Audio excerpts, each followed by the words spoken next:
ECCA म्हणजे काय हे आपण आता समजून घेतलं आहे. Early childhood care and education म्हणजे ECC. या ECCA मधील बालकांचे आरोग्य या पाठाचा आपण अभ्यास करत आहोत. यापूर्वी आपण बालकाचं आरोग्य म्हणजे काय हे समजून घेतलं आहे. आता या बालकाच्या आरोग्यामध्ये सुदृढता कशाला म्हणायची आणि अस्वास्थ्य कशाला म्हणायचं हेही आपण समजून घेतलं आहे. आता या बालकांना जेव्हा आपण म्हणतो की बाळ जन्माला आल्यानंतर याची काळजी घेण्याची सगळ्यात मोठी जबाबदारी म्हणजे घरातल्यांसोबत सर्वात मोठी जबाबदारी आईवर असते. त्यामुळे त्याचं खाणं, पिणं, राहणं, झोपणं या सर्वच गोष्टींवर आईचं कटाक्षाने लक्ष असतं. परंतु या काळजीसोबतच अजून आपल्याला त्याच्या आहाराविषयी, त्याच्या आरोग्याविषयी अजून काही गोष्टी इन्क्लूड कराव्या लागतात, अजून काही गोष्टी ॲड कराव्या लागतात. तर त्या कोणत्या गोष्टी असतील त्या आपण आता समजून घेऊ. त्यासोबतच हे बालक जेव्हा शाळेत जातो तेव्हा या सगळ्या गोष्टी करताना आपल्याला अंगणवाडी सेविका किंवा जी पण बालवाडीची सेविका असते तिची आपल्याला मदत होते. मग तिच्या मदतीने आपण कोणती गोष्ट करू शकतो हे आपण पुढील घटकात बघूया. तर मी आता तुमच्या बालकाचे आरोग्य व्यवस्थित त्यानुसार राहावे आपण म्हणून ते आईने काय काळजी घेऊया. घ्यायची तर आपलं मूल हे स्वच्छ आहे, त्याचे केस नीट व्यवस्थित कापलेले आहेत, नखं कापलेली आहेत का, किंवा जेवताना त्याच्या सवयी कशा आहेत, त्या सवयी चांगल्या आहेत का यावर लक्ष ठेवून त्याला जेवणापूर्वी हात धुणे, जेवणानंतर हात धुणे किंवा विविध स्वच्छतेच्या सवयी लावणे हे खूप महत्त्वाचं आहे. पण जेव्हा बालक हे आईजवळ असतं तेव्हा ते त्याच्या वयाच्या हिशोबाने ते या सगळ्या गोष्टी अगदीच व्यवस्थित करेल असं आपण म्हणू शकत नाही. मग यासाठी आपल्याला विशिष्ट मदत मिळते, ती म्हणजे बालसेविकेची. म्हणजे जेव्हा बालक अंगणवाडीत जाते, बालवाडीत जाते किंवा विशिष्ट प्री-प्रायमरी स्कूलमध्ये जातं तेव्हा या विशिष्ट सवयी शाळेमधून म्हणजे या मूल्यवर्धन करणाऱ्या सवयी शाळेमधून लागणं खूप गरजेचं आहे. मग यासाठी शिक्षिका किंवा बालसेविका यांची ही जबाबदारी असते.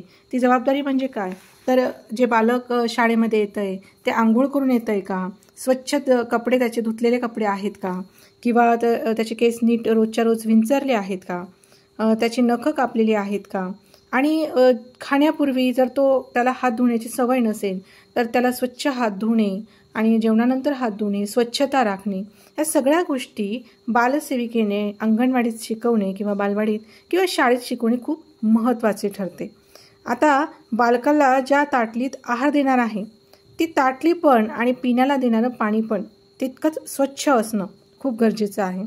आणि जर बालवाडीमध्ये मधल्या वेळेच्या खाण्याचा पदार्थ जर तयार करणार असतील, म्हणजे आता आपण बघतो की अंगणवाडीत किंवा बालवाडीत खाऊ दिला जातो, मग हे खाऊ ज्या भांड्यात ते बनवतात तर बालसेविकेने या गोष्टीकडे लक्ष दिलं पाहिजे की हे भांडं स्वच्छ आहे का आणि ज्या ताटल्यांमध्ये त्यांना खाऊ वाटप होते त्या ताटल्याही स्वच्छ केलेल्या आहेत का. तर यासाठी बालसेविकेची ही जबाबदारी ठरते आणि त्यातूनच बालकाचं आरोग्य हे चांगलं राहण्यास मदत होते.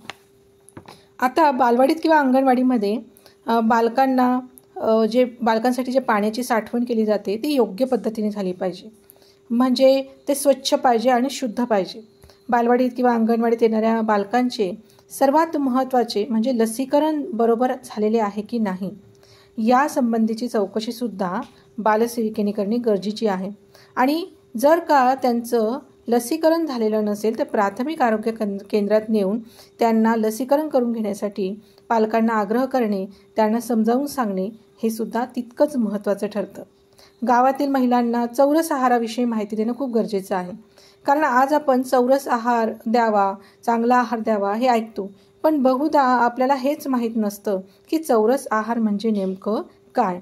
त्यामुळे याविषयी विशिष्ट पद्धतीने अत्यंत व्यवस्थित माहिती देणं गरजेचं आहे. बालकांशी खेळताना, त्यांना शिकवताना समजा एखाद्या बालकाच्या आरोग्याविषयी काही तक्रार असेल तर ती तक्रार लक्षात आल्यावर त्या संबंधी पालकांना माहिती दिली पाहिजे. आपण आता बघतो की 2रीचा विद्यार्थी, 3रीचा विद्यार्थी अचानक चक्कर येऊन पडला, तर हे अचानक नाही घडत, याच्या मागे काहीतरी इतिहास असतो, त्या बालकाला कधीतरी त्याचा त्रास झालेला असतो आणि यावर जर आपलं लक्ष असेल तर मात्र हे सगळे जे त्रास आहे ते आपण टाळू शकतो. आता आपण बघतो की अनेक विद्यार्थी हे किंवा अनेक बालक हे यांची जर आपण शुगर टेस्ट केली तर ते प्री डायबेटिक निघतात. कारण काय की दिवसभरात नको तितके चॉकलेट्स खाणे किंवा इतर काही जे पदार्थ खाणे की ज्याला आपण जंक फूड म्हणतो, ज्यामध्ये प्रमाणापेक्षा जास्त शुगर त्यांना मिळते. आणि जर हे बालक म्हणजे हे 3 ते 6 वर्ष वयोगटातील बालक जर प्री डायबेटिक असतील तर भविष्य त्यांचं किती त्रासदायक असू शकतं, त्यांच्या आरोग्याविषयी किती समस्या येऊ शकतात हे आपण समजून घेणं खूप गरजेचं आहे. म्हणून यासंबंधी पालकांनी आणि बालसेविकेने जागृत असणं खूप गरजेचं आहे.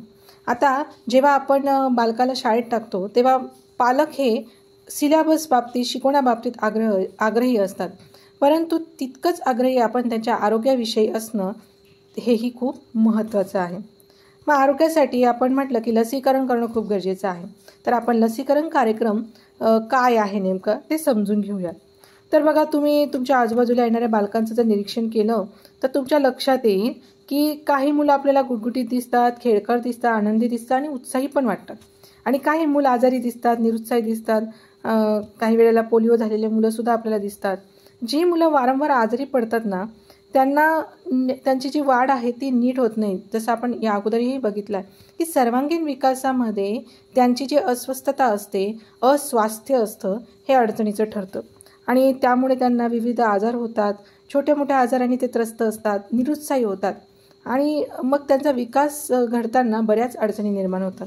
मग या बालकाची रोगप्रतिकार क्षमता वाढण्यासाठी लसीकरण खूप महत्त्वाचं आहे. मग बालकाची रोगप्रतिकार शक्ती कमी असल्यास त्यांना आजार पटकन होतात आणि म्हणून ही शक्ती वाढावी यासाठी त्यांना चांगला आहार याच्याशिवाय दुसरा काही उपाय नाही. पण त्याचबरोबर वेळच्या वेळी लसीकरण देणं हे तितकंच महत्त्वाचं ठरतं. रोग झाल्यानंतर त्यांना औषधं देण्यापेक्षा रोग होऊ न देणं यासाठी लसीकरण करणं, लस टोचणं हे खूप महत्त्वाचं ठरतं. काही विशिष्ट रोगांविरुद्ध शरीरात प्रतिकारशक्ती तयार होण्यासाठी विशिष्ट लसी दिल्या जातात. त्यामुळे त्या विशिष्ट रोगांपासून किंवा आजारांपासून बालकांचा बचाव होतो, म्हणजे त्यांचं रक्षण होतं. स्वाभाविकच त्यातून बालकांचं आरोग्य पण चांगलं राहतं. मग बालकांची वाढ, विकास या दोन्ही गोष्टींमुळे त्याचा सर्वांगीण विकास होण्यासाठी खूप मदत होते. म्हणजे बघा, एखाद्या मुलाला पोलिओ झालेला आहे आणि मग त्या मुलाला जर आपण शारीरिक विकासाच्या बाबतीत त्याचा विचार केला तर तो होणार नाही. त्यामुळे तो निरुत्साही राहील, नाराज राहील, निराश राहील आणि साहजिकच त्याचा मानसिक भावनिक विकास होणार नाही. तो सर्वांमध्ये मिसळणार नाही आणि मग त्याचा सामाजिक विकास पण होणार नाही. कुठेतरी तो स्वतःला कमी मानेल, म्हणून त्याचं जे सृजन असेल तिथेही अडचण येईल आणि सृजनात्मक सौंदर्यदृष्टीचा विकासही त्याचा होणार नाही. म्हणजे एकूणच एखाद्या आजाराने, एखाद्या अनारोग्याने बालकाच्या सर्वांगीण विकासावर परिणाम होतं यामध्ये कोणतीही शंका नाही. मग लसीकरण म्हणजे प्रत्येक बालकाचा हा हक्कच आहे असं म्हणायला हरकत नाही. सार्वजनिक पातळीवर जर आपण विचार केला तर सांसर्गिक आजारांना सामोरं जाण्यासाठी लसीकरण सर्वात स्वस्त उपाय आहे. एका अंदाजानुसार जर आपण विचार केला तर लसींमुळे जगात दरवर्षी 30 लाख मृत्यू टाळले जातात आणि सुमारे 10 लाख व्यक्तींना अंधत्व, पक्षाघात इत्यादी विकृतीपासून त्यांचा बचाव होतोय. त्यामुळे आरोग्य चांगलं राहण्यासाठी लहान बालकांना वेळापत्रकाप्रमाणे लसी देणं आवश्यक आहे. आता वेळापत्रकानुसार हा शब्द खूप महत्त्वाचा आहे. बऱ्याचदा आपण बघतो की पालक त्यांच्या सोयीनुसार त्यांना लसीकरण करतात. आता जर एखाद्या बालकाला 6व्या महिनी लसीकरण द्यायचं आहे आणि त्याचे पालक अगदी 9व्या महिनी गेले किंवा अगदी 12व्या महिनी गेले तर लस देणं तर महत्त्वाचं आहे. त्यामुळे ज्या नर्स असतात, डॉक्टर असतात, आरोग्य केंद्रातील जे पण कर्मचारी असतात त्या बालकाचं नुकसान होऊ नये म्हणून ते ती लस देतात. पण ते लस ज्या वयात त्याला दिली गेली पाहिजे त्याच वयात देणं खूप गरजेचं आहे. त्यामुळे जे आपण आता पालकांमध्ये बघतो की हा काय होतं 1-2 महिन्यांनी, तसं न होता वेळच्या वेळी लसीकरण होणं गरजेचं आहे. याविषयी जाणीव आणि जागृती पालकांमध्ये निर्माण करणं आज ही गरज झाली आहे. मग लसींचा जर आपण विचार केला तर लसींचे विविध प्रकार असतात. काहींमध्ये कृत्रिमरित्या दुर्बल बनवलेले जंतू असतात. हे दुर्बल जंतू आजार निर्माण करू शकत नाही, परंतु त्या आजाराविरुद्ध प्रतिकार शक्ती निर्माण करण्यास हातभार लावतात. आणि काही लसीमध्ये मृत जंतू असतात, त्यामुळे शरीरात रोगप्रतिकार क्षमता निर्माण होते. काही लसींच्या एकाच डोसामुळे आयुष्यभर टिकेल इतकी रोगप्रतिकार शक्ती असते, तर काही लसींचे अनेक डोस आपल्याला बालकाला द्यावं लागतात. मग या टप्प्यांचे म्हणजे कोणत्या बालकाला केव्हा लसीकरण करणं हे प्रत्येक आईला म्हणजे प्रत्येक बालकाला, पालकाला माहिती असणं गरजेचं आहे. आणि मग आपण आता एक तक्त्यानुसार समजून घेऊयात की आपल्याला कोणती लस केव्हा द्यायची आहे. तर जन्मानंतर लगेच कोणत्या लस दिल्या जातात, तर BCG, पोलिओ याचा पहिला डोस दिला जातो. हिपॅटायसिस B याचाही पहिला डोस दिला जातो. त्यानंतर बालक जेव्हा 6 आठवड्याचा होतो तेव्हा त्याला DPT याचा पहिला डोस, पोलिओचा दुसरा डोस आणि हिपॅटायसिस B याचा पण दुसरा डोस दिला जातो, कारण जन्मानंतर लगेचच त्याला पहिला डोस दिलेला असतो. त्यानंतर 10 आठवडेचं जेव्हा बालक होतं तेव्हा त्याला DPTचा दुसरा डोस, पोलिओचा तिसरा डोस दिला जातो. जेव्हा बालक 14 आठवड्याचं होतं तेव्हा DPTचा तिसरा डोस आणि पोलिओचा चौथा डोस दिला जातो. आणि बालक 6 ते 9 महिन्याचं असतं तेव्हा पोलिओचा 5वा डोस आणि हिपॅटायसिस B याचा तिसरा डोस दिला जातो. 9 महिन्यानंतरचं जे बालक आहे त्याला गोवरची लस दिली जाते आणि 15 ते 18 महिन्याच्या बालकाला MMR ही लस दिली जाते. आता बूस्टर डोस, DPT याचा पहिला बूस्टर डोस, पोलिओचा 6वा डोस या बूस्टर डोसमध्ये दिला जातो.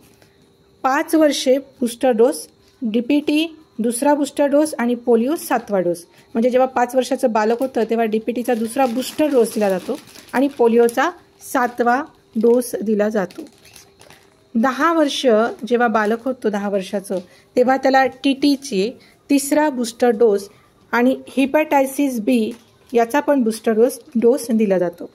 15 ते 16 वर्षाच्या बालकाला TT याचा चौथा बूस्टर डोस आणि बूस्टर डोस दिला जातो. तर या सगळ्या लसीकरण या म्हणजे देणं अत्यावश्यक आहे. या व्यतिरिक्त काही लसी ऐच्छिक स्वरूपाच्या असतात, जसं टायफॉईड आहे, 2 वर्षानंतर आपण बालकाला ते देऊ शकतो.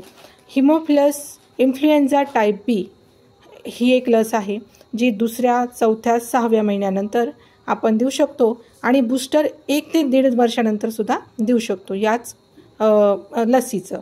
त्यानंतर कांजिण्यांचा जे लसीकरण आहे ते 12 महिन्यानंतर आपण देऊ शकतो आणि हिपॅटायसिस A हे सुद्धा आपण 12 महिन्यानंतर देऊ शकतो. या ऐच्छिक लसी आहे. आता या लसी काय काम करतात ते आपण बघूयात. BCG ही लस क्षयरोग प्रतिबंधक लस आहे. पोलिओ ही पोलिओ प्रतिबंधक आहे. हिपॅटायसिस B या लसीमुळे हिपॅटायसिस B प्रतिबंध होतो आणि DPT यामुळे घटसर्प, डांग्या खोकला, धनुर्वात यासारख्या आजारांना प्रतिबंध आहे. गोवर हे गोवर प्रतिबंधक लस आहे.